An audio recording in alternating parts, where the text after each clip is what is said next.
Support for On the Scene comes from the Soundbar OKC Vinyl Bar Lounge, offering records and audio gear for purchase. Open Wednesday through Saturday evenings at 712 North Broadway on OKC's Automobile Alley. Playlists and more at thesoundbarokc.com. This is On the Scene, giving you a look behind the curtains of Oklahoma's arts, culture, and entertainment worlds. I'm Brett Fieldcamp.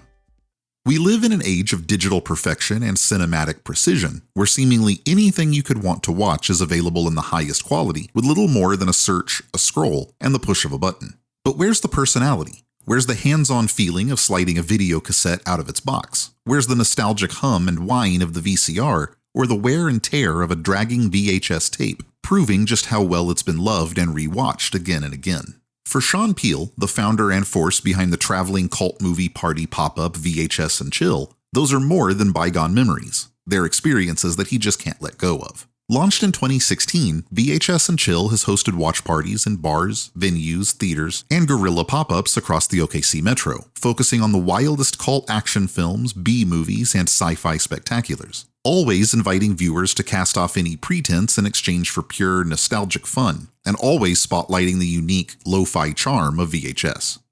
The experience of watching the old scratchy VHS tape, with the lines, with the fuzz, with the pops, with the sounds. I mean, to me, and a 90s kid, it's fantastic. And I know that a lot of young people come to my shows because they never got to experience that. So they grew up with HD and streaming and stuff. So, they see it and they think it's wild. They think it's crazy, when the tape almost eats itself and there's lines going up and down the screen and people are clapping and whooping and stuff. They get a kick out of that. They think it's hilarious because they didn't experience that. It's a new thing to them. But when Peele first began hosting all VHS screening parties in his garage in 2016 on a wall of vintage CRT televisions that he'd stacked up, that demand for retro media hadn't quite taken off yet. Movies on tape were easier and, most importantly, cheaper to come by, and the medium's characteristically low-res charm hadn't yet become such a popular internet aesthetic. The VHS landscape in 2016 when I started this, compared to 2026, is night and day. It all started just hanging out, having beers in my garage with my buddies, watching RoboCop on a wall of TVs. There would be shows in my garage where there were 25, 30 people would show up. That's that part of that don't want to grow up thing. That happened back in 2016, 2015 and stuff, and I didn't want that to just end. Recognizing the nostalgic hunger for that kind of raucous movie party experience, and for the kinds of wacky, off-the-wall, and often obscure films that he collected on VHS, Peele began taking the show on the road, hosting regular weeknight screening parties anywhere he could. For the past decade, it's been a way for him to meet like-minded movie fanatics, and to grow into part of the city's movie-going community, leveraging his hyper-indie pop-up experience into real theater management, for a time with Rodeo Cinema, and now as a collaborator with the Oklahoma Film Exchange.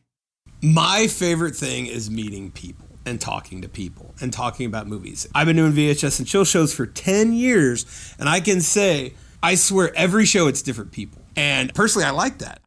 But after 10 years of makeshift movie screenings, tape swaps, and pop-ups, and with a whole new era of interest and cost for nostalgic media and retro aesthetics, Peele decided to hang up VHS and Chill and step away in 2026, with a farewell tour of events around OKC, culminating in a final blowout screening of 80s cult favorite Buckaroo Banzai at the Oklahoma Film Exchange Friday, August 14th. But unexpectedly, the brand he created is now set to carry on without him, after a group of fans received his blessing to carry on the mantle, and secured his entire collection of over 1,600 VHS tapes.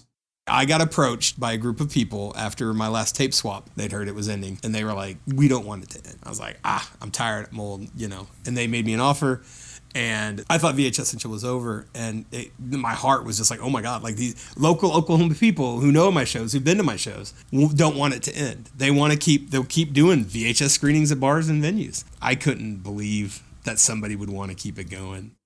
But as he prepares to press play on VHS and Chill one last time, Peele still looks back and loves every grainy, warped, tape-stretching minute of the experience. I always tell people the 10 years of doing VHS and Chill was totally worth it. The amount of people I've met, the connections I made. I mean, making a TV wall in my garage led to me doing these things. I've met Oklahoma filmmakers. I've met Hollywood people. I've met, directors, producers, dead center people. I've done events with them. I've been quoted in Variety magazine. I have that framed in my house. Because before that, I was just a guy in IT who liked movies and worked at video stores when he was in high school. I was just a guy.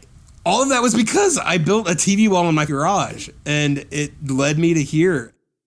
Sean Peele's final presentation with VHS and Chill takes place at the Oklahoma Film Exchange in OKC Friday, August 14th, but the events will return early next year under new leadership. For more, visit vhsandchill.net. For On the Scene, I'm Brett Fieldcamp.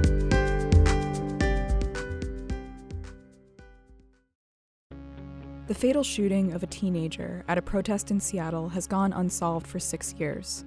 This is open in your face. How are there no answers? Our investigation has uncovered new evidence and witnesses who say they've never talked to police. Did police ever call you? Not once. Listen to We Keep Us Safe, a new true crime series on the Embedded podcast from NPR.